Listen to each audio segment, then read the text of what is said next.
Press the Lord. प्रभूच्या नावाला धन्यवाद देतो मी की देवबाप्पाने खूप दिवसानंतर तुमची आठवण केली. प्रियांनो, सेवकाला आठवण हो आगर नाही हो, देवाला आठवण झाल्याशिवाय राहत नाही. सेवकाने ठरवलेला वार असतो की या वारी मी अशा अशा ठिकाणी जाणार, पण देवाच्या डिक्शनरीमध्ये ठरलेला वार नाही. देवबाप जेव्हा पण जी योजना बनवतो, देवबाप्पाचे नेत्र स्वर्गातून पृथ्वीकडे पाहतात आणि देवबाप्पाच्या नेत्राला जिथं प्रसन्नता दिसते, जिथं जाण्याची अपेक्षा देवबाप करतो, त्या ठिकाणी देवबाप आल्याशिवाय राहत नाही. आज देवबाप्पाने मला दाखवलं. मी म्हणलं आज कोणत्याही परिस्थितीमध्ये मी देवाचा गौरव करायला जाणार. आणि जेव्हा मी ठरवलं की आज माझा देव या ठिकाणी यायला तयार आहे, देवबाप्पाने माझे रस्ते पण मोकळे केले. धन्यवाद. आज आमच्यामध्ये पूजाताई पण आहे. फार दिवसानंतर पाहिलं हो पूजाताईंना. त्या दिवशी पाहिलं होतं पण एकदम म्हणजे काय म्हणतात त्याला, आता शब्द येईना ध्यानात माझ्या, म्हणजे धावते भेट प्रमाणे पाहिलं होतं. फक्त प्रेस द लॉर्ड केलं, निघून गेलो. पण आज आमच्या ताई प्रार्थनेत आहे. प्रभूला धन्यवाद असो. आणि सुरुवातीची प्रार्थना आमच्या ताईच करतील आज.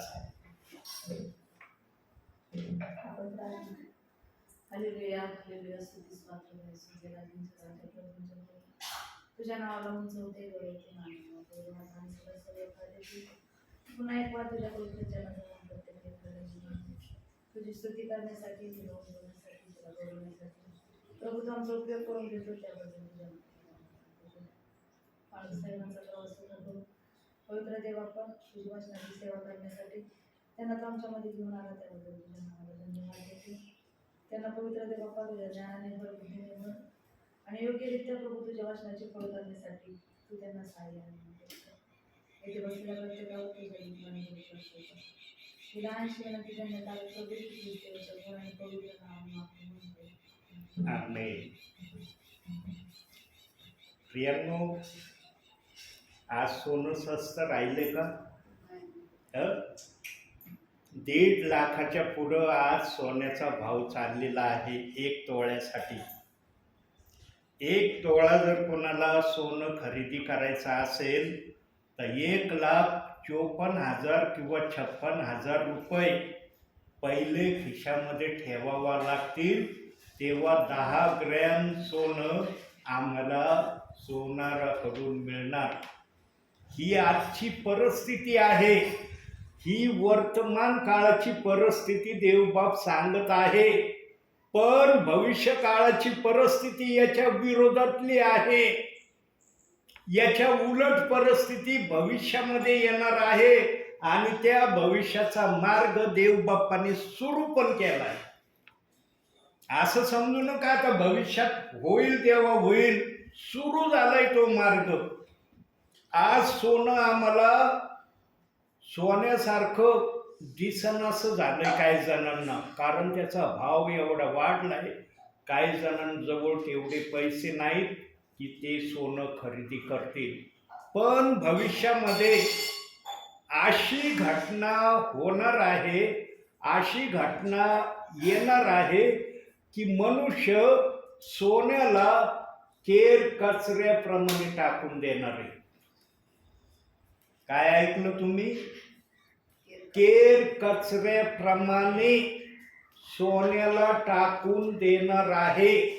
आणि बायबलमध्ये 2 ठिकाणी या गोष्टीचं वर्णन देव बाप्पाच्या आत्म्याने केलंय.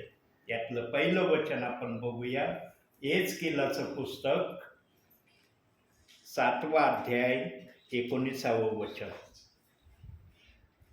एहेजकेल 7वा अध्याय 19वा वचन.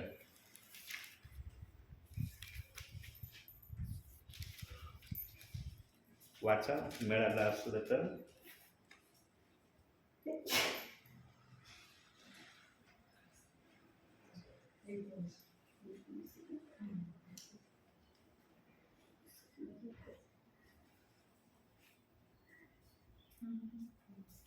ते आपले रुपये रस्त्यावर फेकून देतील, त्यास आपले सोने अमंगळ वाटेल. परमेश्वराच्या कोपाच्या दिवशी त्यांच्या सोन्या रुपयाने त्यांचा बचाव होणार नाही, त्यांच्यापासून त्यांच्या जीवाची चुकी होणार नाही, त्याचे पोट भरणार नाही, कारण त्यांनी त्यामुळे ठोकर खाऊन अधर्म केला आहे. कोपाच्या दिवशी ते आपले रुपये रस्त्यावर टाकून देतील. कोणती वस्तू आपण आपल्या घरातून रस्त्यावर केव्हा टाकून देतो प्रियांनो?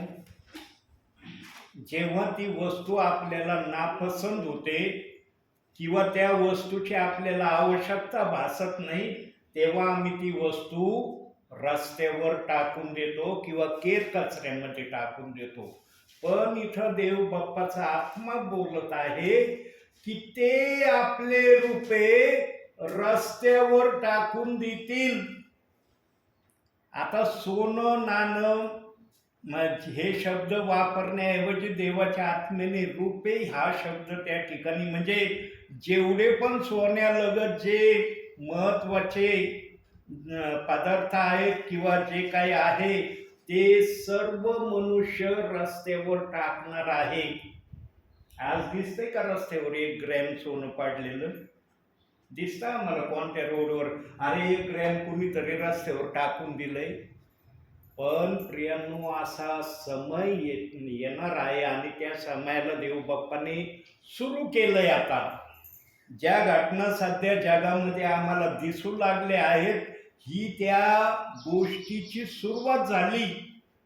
पण प्रियांनो, या सुरुवातीमध्ये देव बाप्पाने काही विशेष तऱ्हेचे टप्पे ठेवलेत आणि त्या टप्प्यांमध्ये तुम्हा आम्हाला देव बाप्पाने ठेवलंय आणि ते आज देव बाप वचनातून दाखवणार आहे. प्रियांनो, जेव्हा एखादा सेवक विचारातून आणि वचनातून एखादी गोष्ट सिद्ध करून दाखवतो आणि पवित्र आत्म्याच्या द्वारे सांगतो, तेव्हा समजून घ्यायचं की हे देवापासून आलेला निरोप आहे. एखादं जर बोलतो वचन दाखवित नाही, एखादं वचन दाखवतो पण त्याप्रमाणे त्याला स्पष्टीकरण करता येत नाही, समजून घ्यायचं हे देवापासून नाही. देव बाप्पाचा आत्मा कधी अधुरं बोलत नाही. देवाचा आत्मा पूर्ण बोलतो. त्याला जेवढं सांगणं गरजेचं आहे तेवढं सांगितल्याशिवाय तो राहत नाही. देवाचा आत्मा एकाला धरतो आणि एकाला सोडतो कधी करत नाही प्रियांनो. आणि आम्ही पण आमच्या जीवनामध्ये एकाला धरायचं एकाला सोडायचं कधी करू नये. प्रियांनो, आज सोनं सोन्याप्रमाणे झालेलं आहे. अतिशय मूल्यवान धातूमध्ये सोन्याची आज गणना होत आहे. काही जणांना सोनं पाहण्यासाठी सोनाराच्या दुकानापर्यंत जाण्याची त्यांच्यामध्ये कुवत नाहीये. त्यांची तेवढी कुवत नसल्यामुळं ते सोनाराच्या दुकानापर्यंत जात नाही. पण ज्यांचे आहे ते जात आहेत. पण भविष्यामध्ये हे सोनं मनुष्य रस्त्यावर टाकून देणार आहे. ज्याची आज किंमत वाढली आहे त्याची किंमत भविष्यामध्ये शून्यापेक्षाही खालच्या दर्जाची होणार आहे. आणि त्या दर्जाची किंमत होण्या अगोदर आम्ही या जगातून निघून जाणार आहोत. आम्ही नाही राहणार या जगामध्ये. ध्यान देऊ नाही का देवाचं वचन काय सांगत आहे? देव बाप्पाने बायबलमध्ये 2 प्रकारचे लोक ठेवले, बोलवलेले, निवडलेले. आहे ना? सर्वांना माहिती आहे बोलवलेले, निवडलेले. निवडलेले लोक या जगामध्ये फार दिवसासाठी देव बाप्पाने जगात ठेवले नाही. आणि जेव्हा 2 वचन तुम्हाला मी दाखवणार आहे त्यातलं पहिलं वचन काढूया आपण. जर विचार चाललाय तर त्याला पुरावा वचनाचा पण आपण बघू. मत्तेकृ शुभवर्तमान 24वा अध्याय 22वं वचन. देवबाप जे बोलत आहे ते त्याच्यामध्ये आहे का नाही आपण तपासू.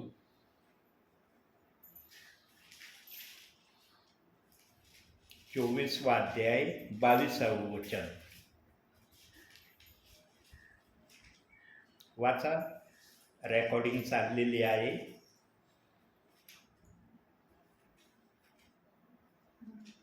आणि ते दिवस कमी केले नसते तर कोणालाही मनुष्याचा निभाव लागला नसता, परंतु निवडलेल्यांसाठी ते कमी केले जातील. कोणासाठी कमी केले जातील? निवडलेल्यांसाठी.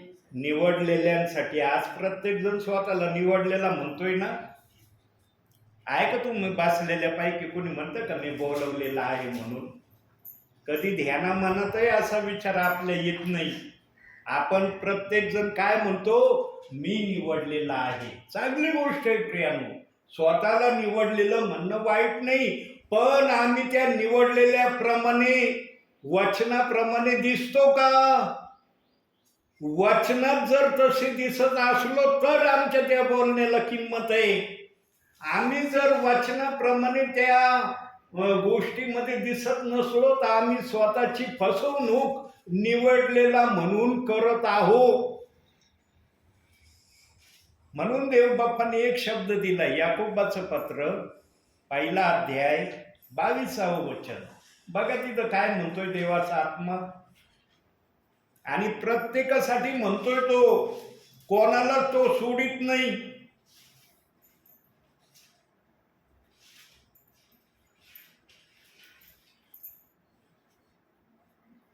पहिला अध्याय 22वं वचन. विश्वास त्याच्या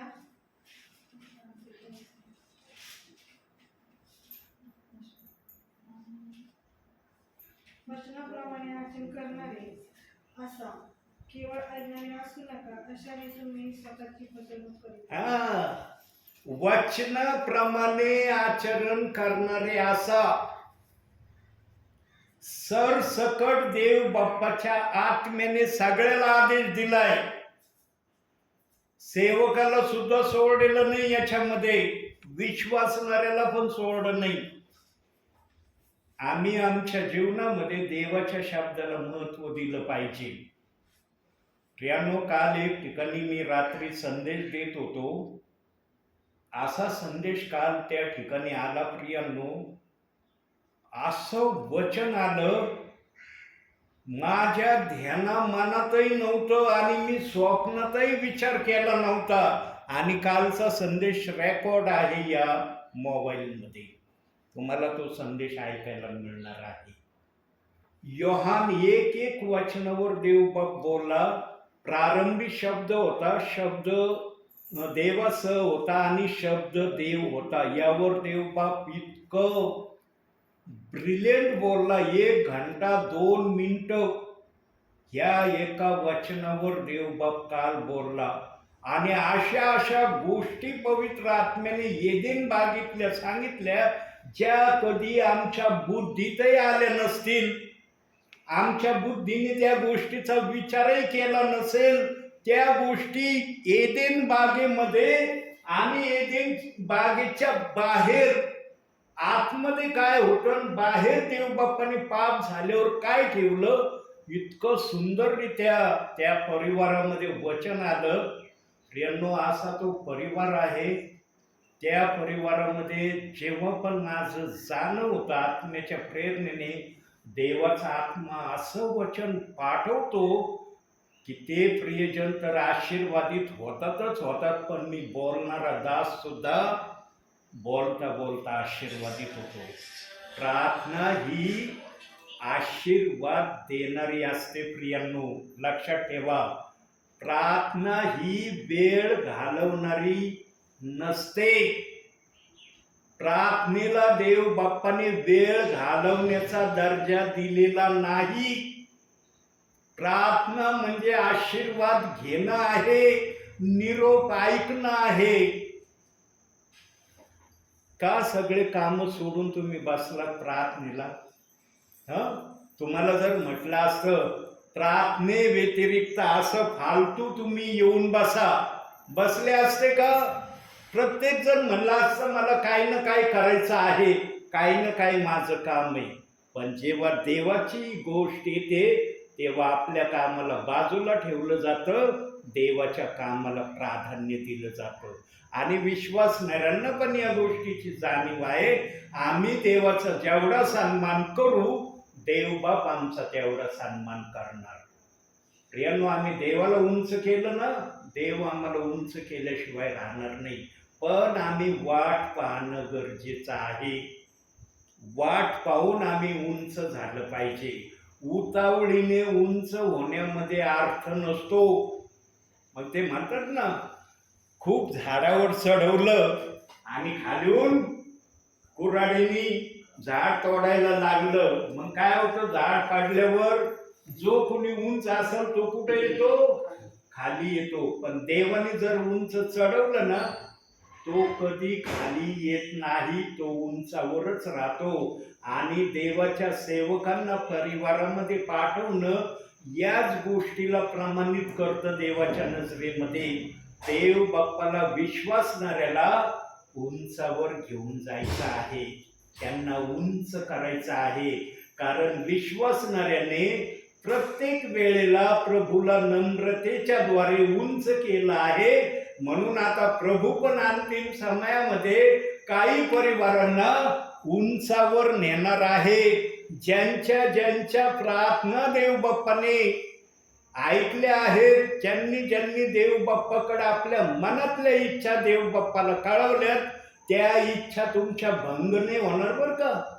लक्षात ठेवा, कधीच तुमच्या इच्छा भंग होणार नाही.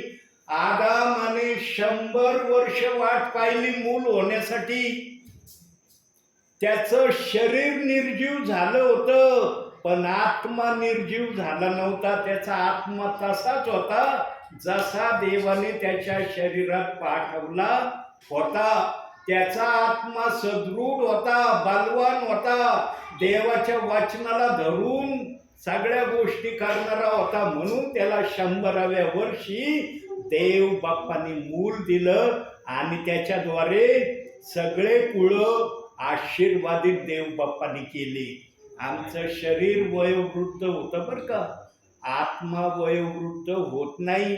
म्हणून सेवा करणाऱ्या सेवकाला आणि विश्वास ठेवणाऱ्या विश्वासणाऱ्याला वयाची आड देव बाप्पाने लावलेली नाही.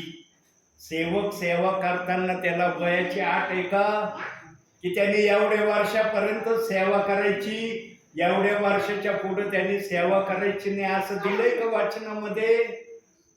कोणत्याही वर्षापर्यंत सेवक देवाची सेवा करू शकतो. आणि त्याचं उदाहरण मी तुमच्या समोर आहे. आज मला म्हणता येईल का मी तरुण आहे? म्हणतात का तुम्ही? नाही ब्रदर, तुम्ही खूप तरुण आहात, यंग आहात म्हणतात.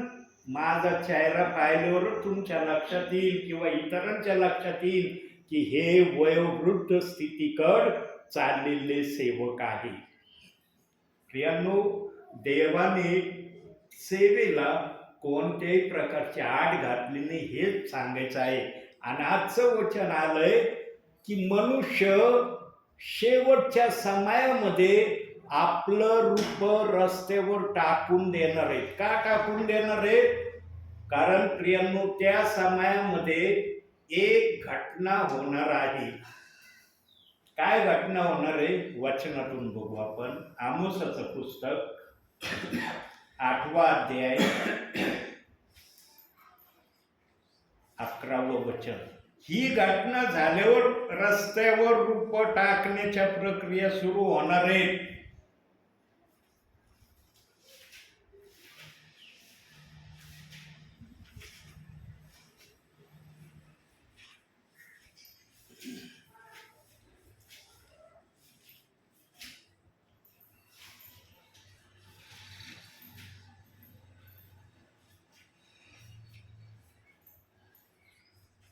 आमोस 8वा अध्याय 11वं वचन. प्रभू परमेश्वर म्हणतो, पहा, असे दिवस येत आहेत की त्या मी देशावर दुष्काळ आणि तो दुष्काळ पाण्याचा नव्हे, अन्नाचा नव्हे किंवा पाण्याचा नव्हे, तर तो परमेश्वराची वचने ऐकण्यासंबंधीचा होईल. ही घटना ज्या वेळेला स्टार्ट होईल ना प्रियांनो, मनुष्य आपल्या जीवावर सर्व बर्दाश्त करण्याची तो कुवत ठेवतो, पण जेव्हा त्याला अन्न आणि पाणी मिळणार नाही त्यावेळेस तो कोणत्याही हद्दीपर्यंत कोणत्याही वस्तूला कुठं टाकण्यापासून माघार घेणार नाही. त्यावेळेस त्याला सोनं केर कचऱ्यापेक्षाही खालच्या दर्जाचं वाटणार आहे. कारण जेव्हा त्याच्या शरीराची भूक भागवली जाणार नाही अन्नाने, तेव्हा त्याच्या शरीराला कोणत्याच गोष्टीमध्ये समाधान त्याला मिळणार नाही. आज टाकण्यात येते का सोनं? म्हणून बोलताना मगाशीच बोललो ना, 1 ग्रॅम सोनं दिसते का आज रस्त्यावर पडलेलं? परंतु जेव्हा ही प्रक्रिया होणार आहे तेव्हा आम्हाला केर कचऱ्याप्रमाणे रस्त्यावर सोनं पडलेलं दिसल, पण निवडलेल्या प्रियजनांना ही पाहण्याची संधी नाही. म्हणून रॅप्चरचा समय कोणत्याही वेळेला आमच्यासाठी सुरू झालेला आहे. असं म्हणू नका नाही रॅप्चर व्हायला टाइम आहे, रॅप्चरला अजून वेळ आहे. रॅप्चरची प्रक्रिया कधीही होणार आहे. विमानात होणार आहे, रेल्वेमध्ये होणार आहे, बसमध्ये होणार आहे, कारमध्ये होणार आहे, बाईकवर होणार आहे, सायकलवर होणार आहे, पायी चालतानाही होणार आहे. देवबाप आता त्या घटना सुरू करण्याच्या अगदी तयारीमध्ये आलेला आहे. म्हणून सध्या जी परिस्थिती आम्ही अनुभवतो ही त्या गोष्टीची चाहूल आहे की आता देवबाप आपलं प्रक्रिया करण्यासाठी रेडी होत आहे. आम्हाला पण तो वचनाच्या द्वारे तयार करत आहे. अंतिम समयामध्ये प्रियांनो फक्त वचनाचा आदर होऊ द्या. फक्त कशाचा आदर होऊ द्या? वचनाचा. देव बाप्पाने अख्ख्या पवित्र शास्त्रामध्ये वचनाचा आदर करा हे आम्हाला शिकवलंय. पवित्र आत्म्याने बायबलमध्ये कुठंच असं सांगितलं नाही वचनाचा तुम्ही आदर करू नका. हर ठिकाणी सांगितलंय वचनाचा आदर कर, सन्मान कर, वचनाप्रमाणे चालण्याचा प्रयत्न कर. एक पुरावा बघू आपण जुन्या करारातून अनुवादाचं पुस्तक 5वा अध्याय 32वे वचन. बघा काय म्हणतंय वचन. प्रियांनो, देवाचा आत्मा जे बोलतो ना ते वचन दाखवतो. 5वा अध्याय 32वे वचन अनुवाद.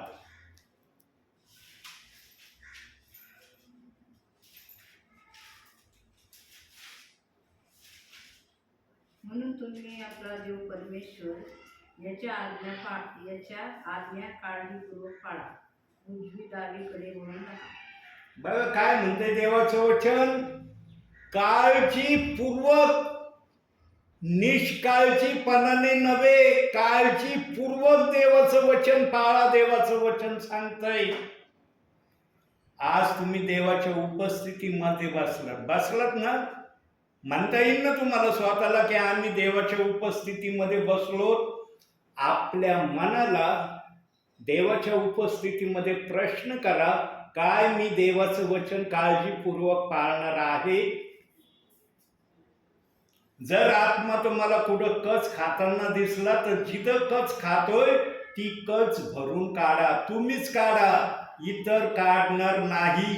म्हणून एस्केलामध्ये पुरावा सांगितला, बापाने आंबट द्राक्ष खाल्ले तर मुलाचे दात आंबणार नाही, मुलाने आंबट द्राक्ष खाल्ले तर बापाचे दात आंबणार नाही. जो खाईल त्याचेच दात आंबणार. तसं प्रियांनो, तुम्हाला जर देवाच्या उपस्थितीमध्ये तुम्ही प्रश्न केल्यावर कुठं जर तुमचं मन कच खातंय, का कच खातंय, कशाने कच खातंय, कारण काय आहे ते तुम्ही शोधा आणि त्या कारणाला भरूनही तुम्ही काढा वचनाप्रमाणे. अंतिम समय तयारीचा समय आहे प्रियांनो. देवाच्या राज्यात जाण्याच्या तयारीचा हा अंतिम समय आहे.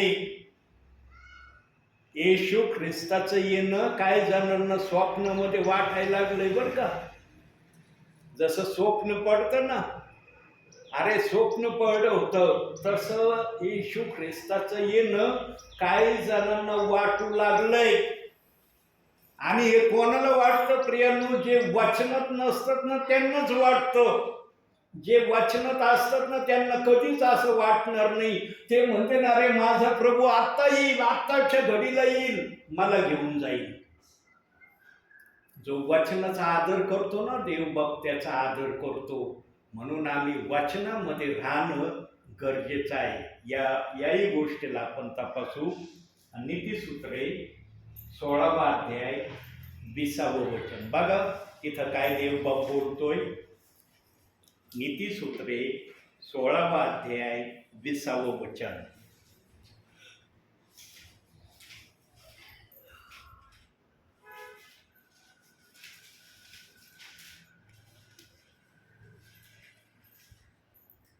जो वचनाकडे लक्ष पुरवितो त्याचे कल्याण होते.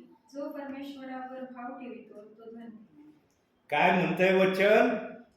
जो वचनाकडे लक्ष पुरवतो त्याचं कल्याण होतं. त्याचं वाईट कधीच होत नाही.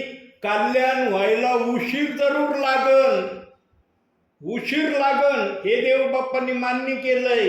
पण त्याचं अहित होणार नाही, त्याचं कल्याण झाल्याशिवाय राहणार नाही. म्हणून अंतिम समयामध्ये आम्हाला धीर धरणं गरजेचं आहे. आणखी एक शब्द बघूया आपण. इर्मयाचं पुस्तक नीतिसूत्रे 24वा अध्याय 10वं वचन. नीतिसूत्रे 24वा अध्याय 10वं वचन. संकटकाली तुझे धैर्य खचले तरी तुझी शक्ती अल्प होईल. आमचं धैर्य खचू द्यायचं नाही.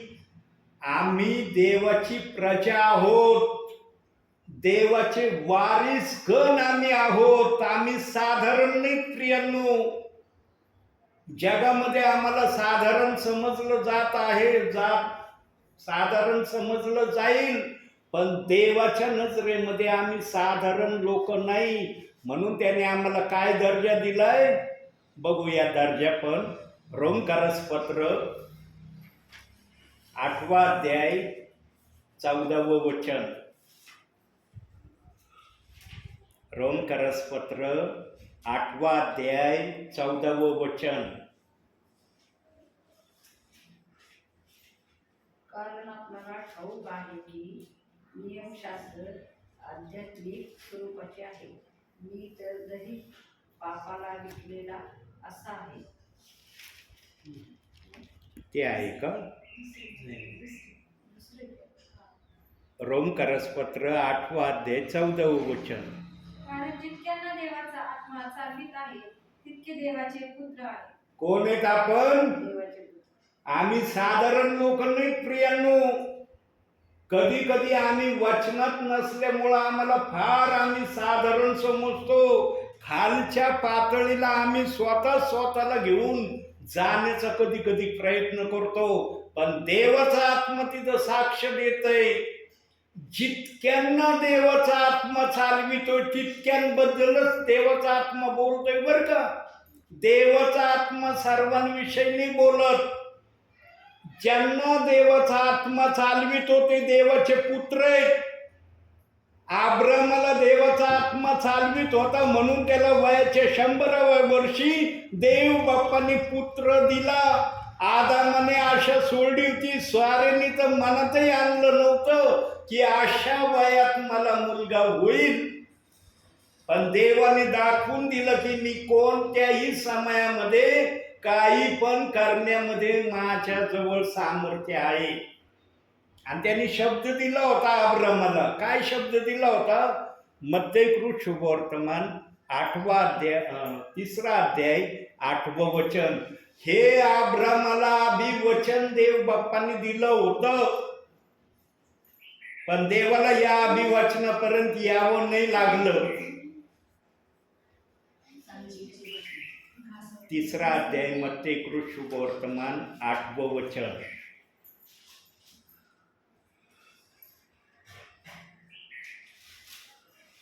यास्तव पश्चातापास योग्य असे फळ द्या. 3रा अध्याय 8वं वचन. ते आहे का?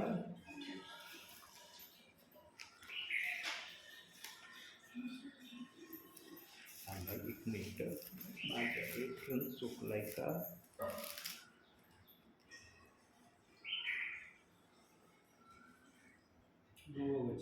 हा 9वं वचन, सॉरी, खालचं वचन. आणि हा वाचा. आणि अब्राम आमचा बाप आहे असे म्हणण्याची कल्पना आपल्या मनात आणू नका, कारण मी तुम्हाला सांगतो, या दगडापासून अब्रामासाठी मुले निर्माण करण्यास देव समर्थ आहे. बघा, देवाने अभिवचन अब्रामाला दिलं होतं, जर तुला सारेपासून मुलगा नाही झाला, तुला रस्त्यावरच्या दगडातून मी मुलगा देईन. पण देव बापाला ही प्रक्रिया करण्याची गरज पडली नाही, कारण जो सार्वभौम असतो, जो सर्वशक्तिमान असतो, त्याला काहीही करता येतं. दगडापासून अब्रामाला मुलगा नाही मिळाला, तर त्याची जी पत्नी सारा आहे तिच्यापासूनच त्याला संतती मिळाली. वयाच्या 100व्या वर्षी मूल होणं त्या समयात ही साधारण घटना नव्हती प्रियांनो. आजच्या समयात जर अशी घटना घडली तर एखाद्या बहिणीला जर 100व्या वर्षी किंवा 90व्या वर्षी जर मूल झालं, जगातले लोक काय म्हणतील? विचार करा प्रियांनो, अब्रामाच्या समयामध्ये ती घटना झाली. अतिशय आशीर्वादित ती घटना त्या समयात झाली प्रियांनो.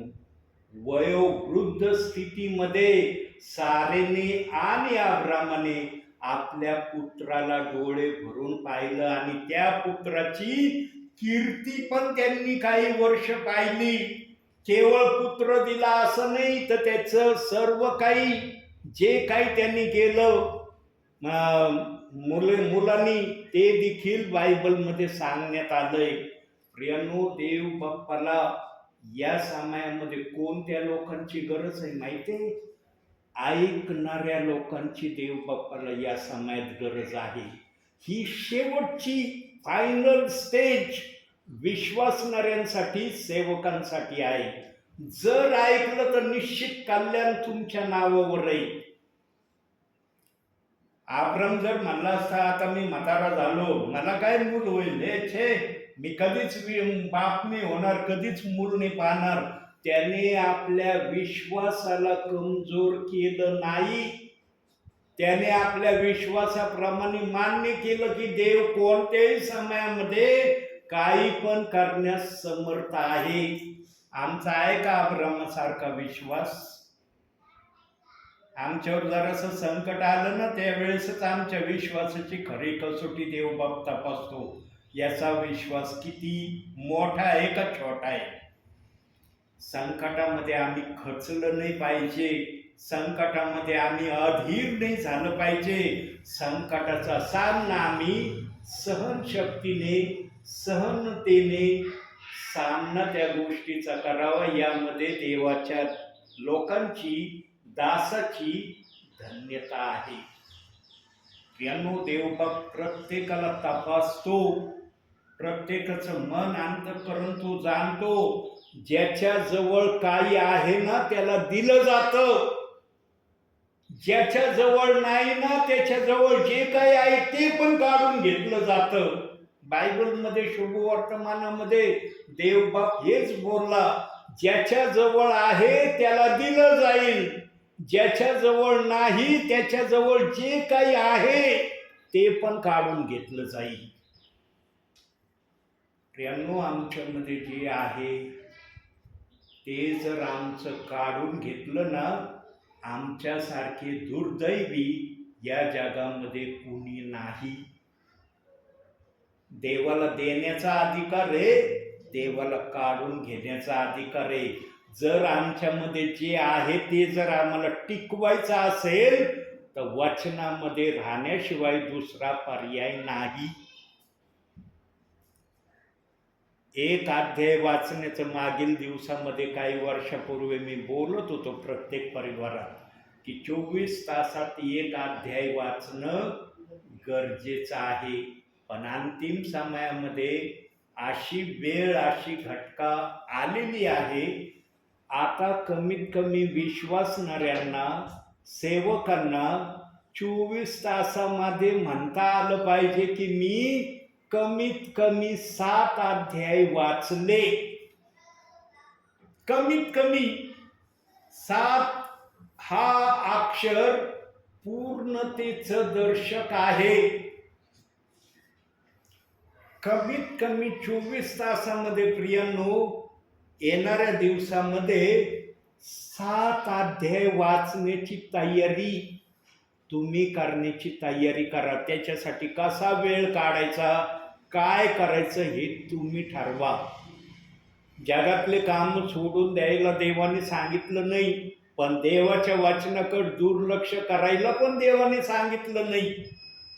कारण देवाने जो एदेन बागेत शाप दिलाय तो शाप प्रभूच्या दुसऱ्या आगमनापर्यंत सर्वांसाठी आहे. जेव्हा प्रभूचं दुसरं आगमन होईल त्यावेळेस या पृथ्वीवरून आत्मा काढून घेतला जाणार आहे. आज या पृथ्वीवर देवाचा आत्मा आहे. जेथे कुठे देवाच्या नावाने काही चालतं ना, प्रार्थना म्हणा, स्तुती आराधना म्हणा, संदेश म्हणा, त्या ठिकाणी देवाचा आत्मा कार्य करायला येतो. आणि त्याला साक्षीदार एक वचन बघूया आपण, प्रेषितांची कृत्य साक्षीदार बघूयाला आपण 2 अध्याय 1 पासून 3 वचन वाचा. प्रेषितांची कृत्य 2 अध्याय 1 पासून 3 पर्यंतचे वचन.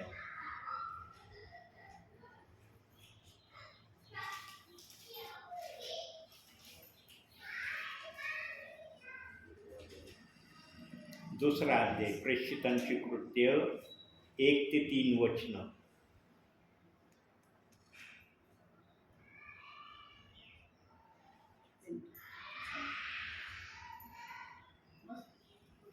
नंतर पेंटिकॉस्ट म्हणजे 50वा दिवस आला तेव्हा ते सर्व एकत्र जमले असताना अकस्मात मोठ्या वाऱ्याच्या सुसाट्यासारखा आकाशातून नाद झाला व ज्या घरात ते बसले होते ते सर्व त्याने भरले आणि वेगवेगळ्या होत असलेल्या अग्नीच्या जिभांसारख्या जिभा त्यांना दिसल्या व प्रत्येकावर त्या एक अशा बसल्या.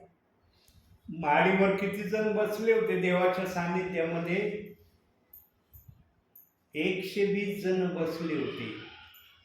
येशू ख्रिस्तानी 12 जणांना आज्ञा दिली होती, येरुशलेम सोडून जाऊ नका. देवाने जी देणगी द्यायचं सांगितलेलं आहे ती देणगी येणार मी गेल्यानंतर. मी जोपर्यंत आहे तोपर्यंत ती देणगी येणार नाही. माझं स्वर्गात गेल्यानंतर ती देणगी कोणत्याही दिवशी तुमच्यापर्यंत येणार आहे. येशू ख्रिस्त मरणानंतर या जगामध्ये 40 दिवस राहिला प्रियांनो. 40 दिवस लोकांनी त्याला जिवंत झालेलं पाहिलं आणि येशू ख्रिस्ताने त्या 40 दिवसामध्ये निरनिराळ्या प्रकारचे चिन्ह चमत्कार पण केले. हयात असताना पण त्याने चिन्ह चमत्कार केले, मरणातून उठल्यावर पण त्याने चिन्ह चमत्कार केले आणि स्वर्गरोहणाच्या अगोदर त्याने शिष्यांना आज्ञा देऊन सांगितलं, येरुशलेम सोडून जाऊ नका, तर माझ्या पित्याने देव केलेल्या देणगीची तुम्ही वाट बघा. आणि शिष्यांनी तो शब्द ऐकला. शिष्य 12 जणांना येशू ख्रिस्त ही आज्ञा देऊन गेला होता, पण या 12 शिष्यांनी पेंटिकॉस्टच्या दिवसाच्या अगोदर पर्यंत 108 जणांना प्रभूच्या राज्यात आणलं आणि 108 जण प्लस 12 जण असे 120 जण त्या माडीवर देव बाप्पाची स्तुती आराधना करत होते. त्यावेळेला अग्नीच्या सुसाट्यासारखा वारा आला आणि त्यातून ह्या अग्नीच्या जिभा बाहेर आल्या आणि प्रत्येकावर एक एक अशा बसल्या. त्या अग्नीच्या 120 जिभा आजही या पृथ्वीवर आहे. त्या गेल्या नाही बरं का पृथ्वीवरून. देवाचा आत्मा कुठंच सांगत नाही की त्या अग्नीच्या जिभा थोड्या वेळासाठी आल्या होत्या आणि निघून गेल्या. म्हणून योहान काय म्हणायचा, मी तुमचा बाप्तिस्मा पाण्याने करत आहे, पण माझ्या मागून जो येत आहे तो तुमचा बाप्तिस्मा पवित्र आत्म्याने आणि अग्नीने करेल. है ना, हेच योहान म्हणत होता ना, पाश्चातापाचा बाप्तिस्मा करणाऱ्यांना त्या अग्नीच्या जिभा पेंटिकॉस्टच्या दिवशी 120 अशा उतरल्या. प्रियांनो, देवाचं वचन कोणत्याही अँगलमध्ये ठेवलं ना, देवाचं वचन सत्यताच प्रगट करतं. देवाच्या वचनामध्ये असत्यता कुठंच नाहीये प्रियांनो. पण देव बाप्पाने थांबून आपली सत्यता आपल्या विश्वासणाऱ्यांना कळवली आहे.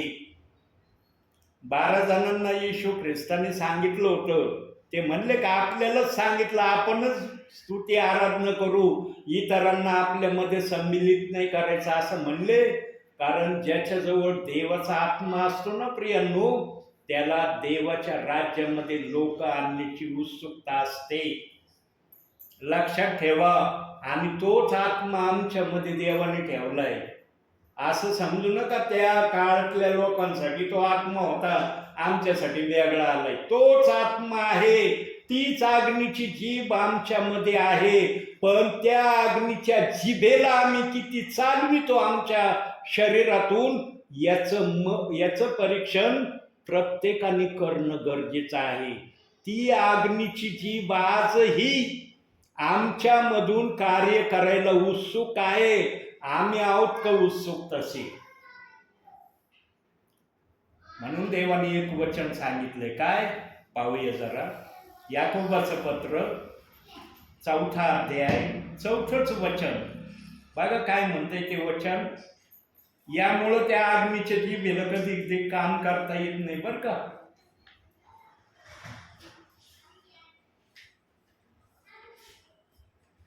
4था अध्याय 4थंच वचन. अहो अविश्वासू लोकांनो, जगाची मैत्री ही देवाबरोबर वैर आहे हे तुम्हाला ठाऊक नाही काय? जो कोणी जगाचा मित्र होऊ पाहतो तो देवाचा वैरी ठरला. आज बहुसंख्य जणांची अशी अवस्था झाली वचनाप्रमाणे. काही जण जगाचे मित्र होऊ बघत आहेत. जगामध्ये विलीन होण्याची त्यांनी तयारी दाखवलेली आहे. म्हणून जी अग्नीची जीभ आमच्यामध्ये आहे, त्या अग्नीच्या जिभेला या गोष्टीमुळं ते कार्य करता येत नाही. जे कार्य करण्याची ती अग्नीची जीभ आमच्यामध्ये उत्सुकता आहे. 12 शिष्यांमध्ये फक्त देवाच्या कार्याची उत्सुकता होती. म्हणून 10 दिवसाच्या आतमध्ये 12 जणांनी 108 जणांना देवाच्या राज्यात आणलं. आता कशा कशा प्रकारे 108 जण आले असतील सांगता येत नाही.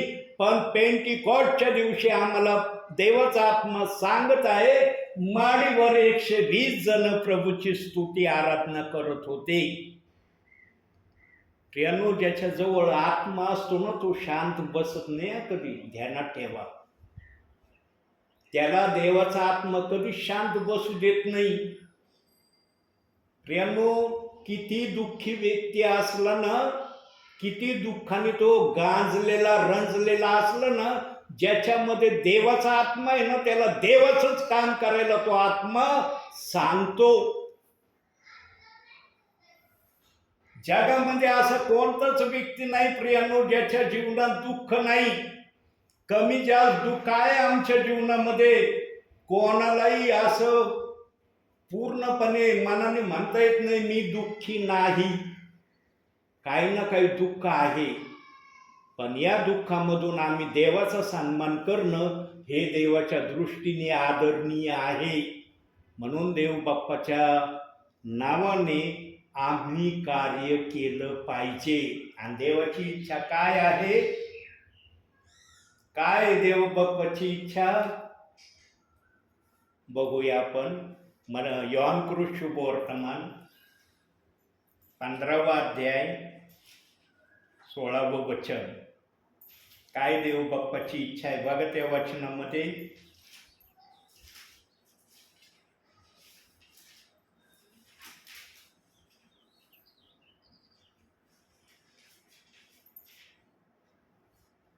तुम्ही मला निवडले नाही, तर मी तुम्हाला निवडले व तुम्हाला नेमले आहे या हेतू हा की तुम्ही जाऊन फळ द्यावे, तुमचे फळ टिकावे, आणि जे काही तुम्ही माझ्या नावाने पित्याजवळ मागाल ते त्याने तुम्हाला द्यावे.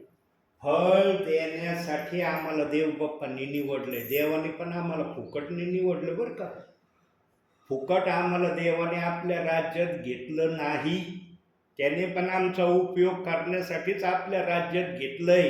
आणि तुम्ही जर तुमच्या भावी जीवनामध्ये एक विश्वासणाऱ्याला जर प्रभूच्या राज्यात आणलं नाही, वरती देवबाप विचारणा करणार आहे, तुला एवढे वर्ष मी जगामध्ये ठेवलं होतं, तुला एक विश्वासणारा देवाच्या राज्यात का आणता आलं नाही? तिथं उत्तर आत्मा देणार आहे. इथं आम्ही बुद्धीने चलतो जादा करून. आत्मेच्या प्रेरणेने नाही आमचं चलणं कमी आहे, पण बुद्धीच्या प्रेरणेने आम्ही जास्तीत जास्त या भूतलावर चालण्याचा प्रयत्न करतो. जेव्हा आम्ही आत्म्याच्या प्रेरणेने चालू ना प्रियांनो, तेव्हा आत्म्याचेच कामं आमच्याकडून होतील. जोपर्यंत आम्ही बुद्धीच्या प्रेरणेने चालणं सोडून देत नाही, तोपर्यंत आम्हाला आत्म्याचं काम करता येणार नाही. म्हणून येशू ख्रिस्त नेहमी आत्म्याच्या प्रेरणेने चालणारा होता. म्हणून गलतीकाराच्या 5व्या अध्यायाच्या 25व्या वचनात आम्हाला आदेश दिलाय, आत्म्याच्या प्रेरणेने चला. सुरुवातीचंच वाक्य आहे, आत्म्याच्या प्रेरणेने चला. म्हणजे तुम्ही देह वासना पूर्ण करणार नाही. किती जणांना आज आत्म्याच्या प्रेरणेने चालण्याची इच्छा आहे? किंवा किती जण म्हणू शकतात की मी आत्म्याच्या प्रेरणेने चालण्याचा प्रयत्न करतो? आत्म्याच्या प्रेरणेने चालणाऱ्या व्यक्तीचे वैशिष्ट्य काय आहेत माहिती का? 2च वैशिष्ट्य सांगतो, तसे पुष्कळ आहेत पवित्र आत्म्याजवळ, पण आपल्या माहितीसाठी 2च देव बाप्पाचा आत्मा मला सुचवित आहे. पहिलं वैशिष्ट्य काय माहिती का आत्म्याच्या प्रेरणेने चालणाऱ्यांसाठी? त्याच्या चेहऱ्यावर चमक असते. आणि दुसरं, त्याला नेहमी देवाच्या राज्याचं काम करण्यामध्ये आनंद होतो. मग ते काही असू देवाचं कार्य काम, ते करण्यामध्ये तो कधी माघार घेत नाही. प्रार्थनेचा असू द्या, संदेश सांगण्याचा असू द्या, सुवार्ता सांगण्याचा असू द्या, किंवा अन्य काही असू द्या, सगळ्यामध्ये त्याला आनंद प्राप्त होतो. हे आहे आत्म्याच्या प्रेरणेने चालणाऱ्याचे प्रामुख्याने 2 वैशिष्ट्ये. आमचा चेहरा बघा, सिनाई पर्वतावरून जेव्हा मोशे खाली आला इस्रायली लोकांकडं, तेव्हा इस्रायली लोकांना मोशेचा चेहरा पावला नाही. ते म्हणले, अरे मोशे भाऊ, तुझा चेहरा सूर्यासारखा चमकतोय, आमच्या डोळ्यावर आधारे येतात बाबा तुझ्या चेहऱ्याकडे पाहून. मोशे तोंडावर कापडा आच्छादन करायचा, तेव्हा लोक मोशेच्या चेहऱ्याकडे पाहत होते. ही आहे देवाची समक्षता प्रियांनो. ज्याच्यामध्ये देवाचा आत्मा आहे ना, त्याचा चेहरा, त्याचं शरीर देवबाप चमकदार करतो. प्रियांनो, बायबलमध्ये काही पुरावे देवाच्या आत्म्याने ठेवलेत की माझा आत्मा तुमच्यामध्ये असलेलंच हे प्रमाण आहे. आणि त्याला देवाच्या कार्याची, देवाच्या सेवेची नेहमी उत्सुकता असते. किती ऊन पडलंय बाहेर, तुम्ही काय म्हणले, मी थोड्या वेळासाठी बाहेर गेले, 5च मिनिटं मी उन्हात थांबले, मला कस तरी झालं, मी 10 मिनिटं सावलीत थांबले. प्रियांनो, अशा उन्हामध्ये गाडीवर सेवेला येणं सोपं समजता तुम्ही? मी का सेवेला येतो माहिती का? आता काय येतो त्याचं उत्तर देतो. यशायाचं पुस्तक 49वा अध्याय 10वं वचन. याच्यामुळं मी सेवेला येतोय. न तर मी तुमच्यासारखं साधारणच आहे. 49:10. त्यास तहान भूक लागणार नाही, झळे व ऊन याची बाधा त्यास होणार नाही, कारण त्याचवर दया करणारा त्याचा नेता होईल. पाण्याच्या झऱ्यावर तो त्यास नेईल. देव बाप मला उन्हाची झळही लागू देत नाही. ऊन माझ्या शरीराला देव बाप समजू देत नाही, म्हणून मी गाडीवर धावतोय. मला जर उन्हाचे चटके भासले ना तर मी पण तुमच्यासारखं साधारणच व्यक्ती आहे. मी म्हणणार आहे, मला उन्हाचे चटके बसू राहिले, मी कस काय गाडीवर जाऊ? मला अजिबात देव बाप उन्हाची झळही जाणवू देत नाही, म्हणून मी सेवा करत आहे. माझ्याजवळ वचनाचा पुरावा आहे, देवबाप माझ्या संगती आहे, याचा पुरावा मी तुम्हाला दाखवतो. प्रियांनो, देवाची सेवा करणं सोपं पण आहे आणि देवाची सेवा करणं अवघड पण आहे. अवघड केव्हा आहे? जेव्हा तुमच्या बरोबर आत्मा नाही. आत्मा जर आहे ना तर अवघड नाही. दिसते कुठली वही, कुठलं काय, नुसतं बायबल घेऊन बसलो, वही काढली होती मी, देव म्हणला ठेव आतमध्ये, तिची काही गरज नाही. आज तू जे तयार केलं ना त्याची गरज नाही. आज मी माझ्या पद्धतीने बोलणार आहे. त्या परिवारात गेलो, तिथं देखील वही काढण्याचा विचार केला. देव बाप म्हणला काढू नको, मला आपल्या पद्धतीने आज बोलायचंय. 2 वेळेस मी माझी वही काढली संदेशाची, पण देव म्हणलं मला त्याच्यातून नाही बोलायचं आज, मी आपल्या पद्धतीने बोलन, फक्त तुझ्या मुखाचा मी उपयोग करेन. आणि कसा देवबाप उपयोग करतो? मत्ते 5वा अध्याय 2रं वचन. हे आहे प्रमाण. मत्ते 5वा अध्याय 2रं वचन वाचा, मिळालं असलं तर. मग तो तोंड उघडून त्यांना शिकू लागला. मी तोंड उघडतोय म्हणून पवित्र आत्मा बोलतोय माझ्या मुखातून. मी जर माझं तोंडच उघडलं नाही तर काय ऐकणार तुम्ही? हे तोंड उघडणं पवित्र आत्म्याच्या हातात आहे प्रियांनो. याचा ताबा पवित्र आत्म्याने घेतलाय, म्हणून पवित्र आत्म्याला जे वाटतंय ते माझ्या मुखातून तुम्ही ऐकत आहात. माझ्याजवळ जरी काही नाही, पण देवाच्या आत्म्याजवळ सर्व काही आहे. म्हणून देवबाप जे बोललं ना, ज्याच्या जवळ आहे त्याला दिलं जाईल. माझ्याजवळ थोडं का होईना आहे, ते अधिकरित्या देवबाप आपल्या समोर ठेवीत आहे. प्रियांनो, तुम्ही पण देवाची संतान आहात, देवाचे पुत्र कन्या आहात, मुलं आहात. देवाला खुश करणं हे ध्येय आपल्या जीवनाचं सदैव राहू द्या. हर परिस्थितीमध्ये फक्त देवाला उंच करणं, देवाला मान सन्मान देणं, देवाच्या इच्छा पूर्ण करणं हे ध्येय असू द्या. माणसाचं ऐकण्यापेक्षा देवाच्या ऐकण्यामध्ये धन्यता ठेवा. मनुष्य चुकीचं सांगन, चुकीच्या रस्त्याने तुम्हाला भ्रमवित नेईन, पण देवाचा आत्मा कधीच तुम्हाला चुकीच्या वाटेवर नेणार नाही आणि भ्रमाच्या रस्त्यावर तो तुम्हाला चालविणार नाही. प्रियांनो, स्वर्गात त्याच प्रियजनांचा प्रवेश होणार आहे ज्यांनी देवाचं ऐकलं आहे. लक्षात ठेवा हे वाक्य. स्वर्गामध्ये फक्त ते प्रियजन दिसणार आहेत ज्यांनी देवाचं ऐकलं. केवळ ऐकलं नाही तर तसं केलं. शेवटी एक वचन दाखवतो, मग या ठिकाणी आपण थांबण्याचा प्रयत्न करू. 1 शमूएल 15वा अध्याय 22वं वचन. 1-2 मिनिटं त्या वचनातून बोलतो मग मी थांबतो या ठिकाणी. 15वा अध्याय 22वं वचन.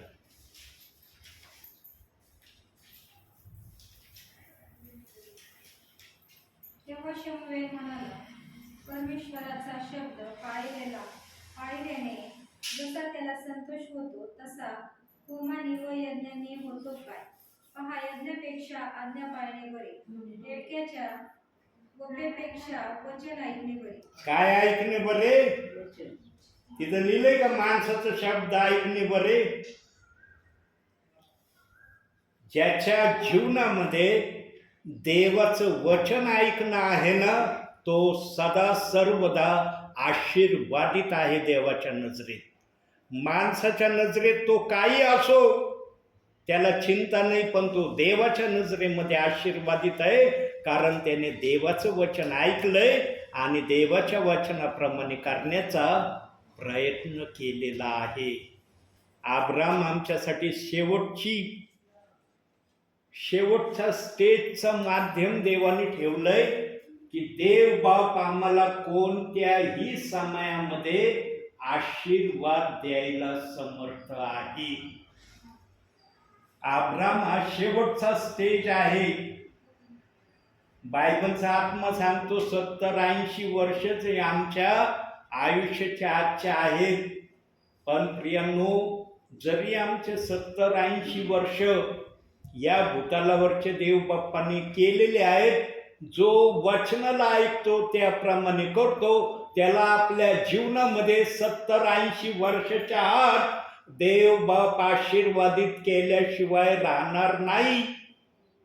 तुम्ही 1 मिनिट जर देवाच्या नावाने आशीर्वादित झाले ना, तुम्ही जेवढं दुःख देवासाठी सहन केलं त्याचं देव बाप्पाने पारणं फेडलं. 1 मिनिटासाठी तुम्ही जर आनंदी झाले ना आत्म्याच्या प्रेरणेने, तुम्ही इतक्या वर्ष दुःख सहन केलं, देवाने तुम्हाला आशीर्वादामध्ये आणलं. पण हे बोलणं फार सोपं आहे, याच्यासाठी तशी कृती करावी लागेल. अब्रामाने विश्वासाने ती कृती केली. तो आपल्या पत्नीला म्हणला, अरे आपण आता म्हातारे झालो, आता काय होणं शक्य नाही, आता कुठलीच गोष्ट आपल्या जीवनामध्ये होणार नाही. कधी त्याने अविश्वास दाखवला नाही. त्याने देवाच्या शब्दावर विश्वास ठेवला आणि त्या विश्वासाप्रमाणे त्याला देव बाप्पाने दाखवलं. बघ आकाशात हे तारे मोजता येतात का तुला? मोज. जसे तारे तुला दिसतात ना, तशी तुझी संतती या पृथ्वीवर मी करणार आहे. वाळूच्या कणापेक्षाही मोठी तुझी संतती होईल.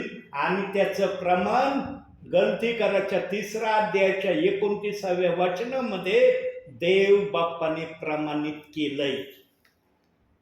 प्रियांनो, देव बाप जे बोलतो ना ते करून दाखवतो. देव बाप नुसता बोलतो करत नाही असं नाही. म्हणून सेवक संदेश देताना जर एखादा विचार सांगतो तर त्याला जर वचन आहे तर समजून घ्यायचं तो आत्म्यातून बोलतोय. एखादा जर विचार सांगतोय तो वचन दाखवित नाही, किंवा एखादा वचन सांगतोय पण त्या वचनाप्रमाणे विचार प्रगट करत नाही, समजून घ्यायचं त्याने देवापासून नाही सांगितलं. देवबाप एक धरतो आणि एक सोडतो असं करत नाही. देवबाप सगळं धरून चालतो आणि सांगतो. कुठली वस्तू माझ्याजवळ बायबल खरीच नाही तरी इतका वेळ झालं मी बोलतोय. किती वेळाचा संदेश झालाय मला माहिती नाही, पण याच्यात तो रेकॉर्डिंग झालाय. प्रियांनो, आत्म्याच्या प्रेरणेने येणाऱ्या सेवकाच्या मुखातून जे काही तुम्ही ऐकता ना त्याप्रमाणे करण्याची तयारी जर देवबापाला दाखवली ना, बघा तुम्हाला आशीर्वाद मिळणारच. देवबाप असं नाही म्हणत की तुम्ही तयारी करत नाही, पण त्यापेक्षा अधिक तयारी करा, चांगली तयारी करा. आपल्याला जर गावाला जायचं असलं, आपण झोपेतून उठून निघतो का गावाला? म्हणतो का मला गावाला जायचं आहे, आता चला मी निघालो. सगळी टापटीप सगळ्या व्यवस्था आपण करतो तेव्हा घराच्या बाहेर पाऊल टाकतो ना. इथं तर देवाला भेटायला जायचंय, कसं जायचं? असं उठून सुटून निघायचं का देवाला भेटायला? आलो मी तुला भेटायला, तुझ्या नावावर विश्वास होता, आलो भेटायला तुला. विचार करा प्रियांनो, देवाला भेटायला जायचंय किंवा देव आम्हाला भेटायला येणार आहे, आमची तयारी काय आहे? आम्ही काय तयार केलंय किंवा काय तयारीमध्ये आम्ही स्वतःला ठेवलंय? प्रियांनो, जगातल्या गोष्टी तेवढ्याच घ्या जेवढ्या देवाने सांगितल्यात, त्याच्यापेक्षा अधिक घ्यायचा प्रयत्न करू नका. जास्त लक्ष देवाच्या गोष्टीकडे लावा. निदान अंतिम समयामध्ये तरी देवाला ही प्रामाणिकपणा तुमचा दिसू द्या की खरोखर माझा दास आत्म्याच्या प्रेरणेने जे काय बोलत आहे त्याप्रमाणे माझे विश्वासणारे करण्याची तयारी मनामध्ये करत आहे. जर असं काही घडलं तर या दासाचं तुमच्या परिवारामध्ये येणं आशीर्वादाचं आहे. न तर सेवक तर प्रार्थनेलाच येतात. तुम्हाला चांगल्या प्रकारे माहीत, सेवक आला म्हणजे काय, पुढचं सांगायची तुम्हाला आवश्यकता नाही. सेवक आले म्हणजे काय होणार आहे. पण सेवकाने जे सांगितलं ते किती तुम्ही आत्मसात केलंय, किती त्याप्रमाणे करण्याची तयारी देवबाप्पाला दाखवली, याला जास्त महत्व आहे. जो देवासाठी काय करील, देव त्याच्यासाठी काय करायला आजही तयार आहे. म्हणून आजच्या या छोट्याशा संदेशातून देवबाप तुम्हाला आणि मला भरपूर आणि भरपूर आशीर्वाद देव. आमेन. डोळे बंद करूया आपण. काही सेकंद आपण शांत राहूया प्रियांनो. आपल्या मनाला स्थिर करू, मग आपण प्रार्थना करू.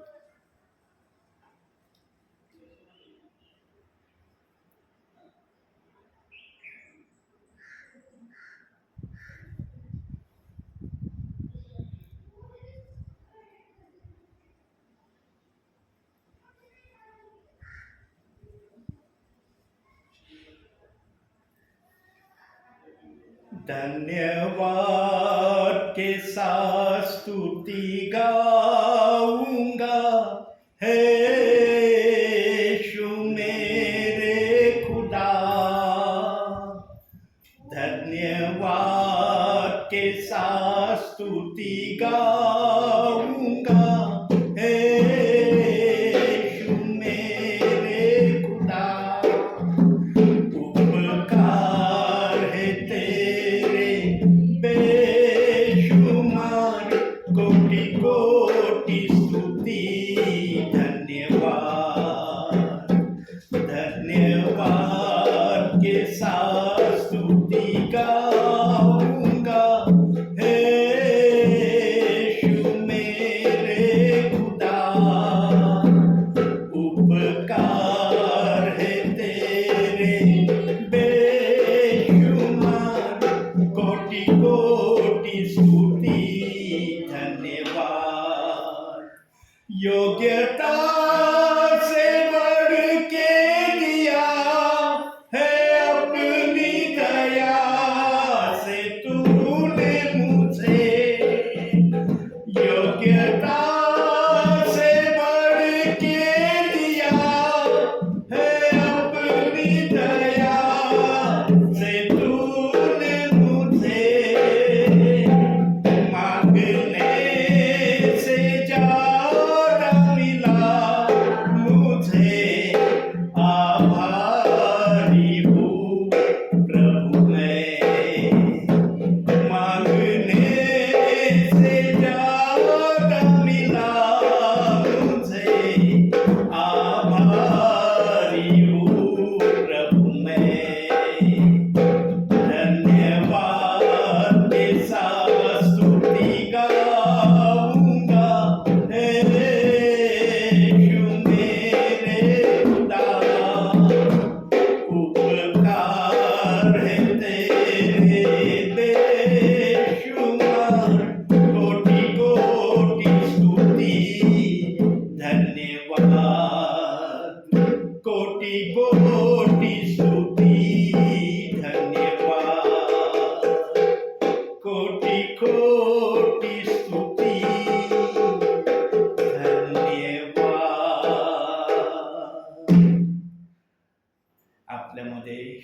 शेवटची प्रार्थना अर्चनाताई करतील आज. हालेलुया, हालेलुया, स्तुती, स्तुती, स्तोत्र, परमेश्वर, तुझे नाम उंच करून तुझे नाम तुझे देवत्वाचे धन्यवाद, तुझे चंद्रमय सगळे देव तुझे नाम धन्यवाद, आमचे स्तोत्र तुझे नाम धन्यवाद. प्रभू त्यांच्या इथे बसलेल्या प्रत्येकाला तुझ्या आशीर्वादाने भरपूर आहे. इथे बसलेल्या प्रत्येकाला प्रभू त्यांची ज्या काही इच्छा अपेक्षा असतील त्यांच्या मागे पूर्ण होतात. तुझे बसलेल्या प्रत्येकाला तुझे उत्तम अशा आरोग्य आणि तुझ्या वचनात तुझ्या ते वाढण्यास सहाय्य आणि वचन वाचण्यासाठी लागणारे ज्ञान शक्ती सामर्थ्य तू पुरव. प्रार्थना करण्यास सहाय्य आणि मदत करत दिवसेंदिवस तुझ्या वचनात तुझ्यामध्ये प्रत्येकाने वाढा म्हणून त्यांना सहाय्य आणि मदत करत. बाळासाहेबांना याची सुखरूप जीवन असतं सुखरूप आहे त्याच्या वरतीचा एक नाव सुखरूप तुझी सेवा करत असताना ज्ञान शक्ती सामर्थ्य तू त्यांना वचनाचा आरोग्य दे. तुझ्या वचनाचं अधिक ज्ञान त्यांना करून तुझ्या स्वर्गीय भागात तू बोलावं. त्यांनाही असं आरोग्य दे प्रभू दे. त्यांच्या सर्वांना घरच्या स्वर्गीय भागात तू करू. कधी कुठल्या गोष्टीची कमतरता नसू देऊ नको. पुन्हा सर आम्ही सर्व एक पक्षाच्या धर्मावरून ज्ञानाची प्रार्थना आमेन. हे आमच्या स्वर्गातील बापा, तुझे नाम पवित्र मानले जाओ, तुझे राज्य येऊ, जसे स्वर्गात तसेच पृथ्वीवरही तुझ्या इच्छेप्रमाणे हो. आमची रोजची भाकर आज आम्हाला दे, जसे आम्ही आमच्या ऋणास सोडले आहे तसेच आमचे ऋण सोड आणि आम्हाला प्रश्न नकोस तर आम्हाला वाईटापासून सोडव, कारण की राज्य सामर्थ्य आणि गौरव हे सर्व काळ तुझीच आहे. आमेन. प्रभु यीशु रक्त की जय. देश रक्ताचा जय जयकार असो. आमेन.